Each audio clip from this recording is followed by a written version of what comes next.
एक गोष्ट चांगलीही घडली आणि एक गोष्ट वाईटही घडली. आता ते पुढं जाऊन मी सांगतेच तुम्हाला की कोणती चांगली गोष्ट आहे आणि कोणती वाईट.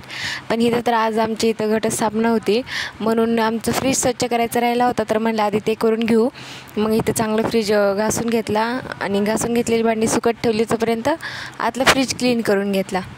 मग मस्त फ्रीज क्लीन करून झाला की मग बाकीच्या तयारीला लागले. आता उपवास तर सगळ्यांचा होता, आता क्लिनिंग करून भूक पण लागली होती. मग घेतली साबुदाण्याची खिचडी करायला. मग साबुदाण्याची खिचडी केली. मी अशी सिंपल अशीच करत असते. हिरवी मिरची आणि शेंगदाण्याचं वाटण करते आणि ते तेलात फ्राय केलं की मग बटाटे आणि ते उकडलेलेच टाकत असते, ते छान लागते. मग इथं खिचडी तर तयार आहे. मग आज श्रीजासाठी सॅरलॅक पण बनवायचं होतं डाळींचं. मग त्यासाठी इथं मी सगळ्या प्रकारच्या 5 प्रकारच्या डाळी घेतलेल्या आहेत. मग आणि थोडेसे काजू बदाम आणि थोडेसे ड्रायफ्रूट्स पण ॲड केलेले आहेत आणि त्याची मस्त अशी पेस्ट करून घेतली. खायला पण खूप छान लागतं ते आणि तिला पण खूप आवडलं.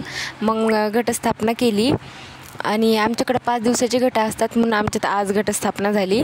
आणि मग ते झालून मग आम्ही गेलो होतो फिरायला. मग आम्हाला वाटलं की तिथे देवीपाशी मेला आहे आज, तर तो कालच झाला होता. ही होती वाईट गोष्ट. आणि एक चांगली गोष्ट की आम्ही आरतीच्या टायमिंगला गेलो होतो, आम्हाला आरती भेटली. मग काय तिथं मस्त आरती वगैरे केली आणि येता येता मस्त बदाम शेक फालुदा वगैरे घेऊन आलो आणि मग ते एन्जॉय केला. आणि इथं बघा मॅडमांचं इथं खेळणं चालू होतं.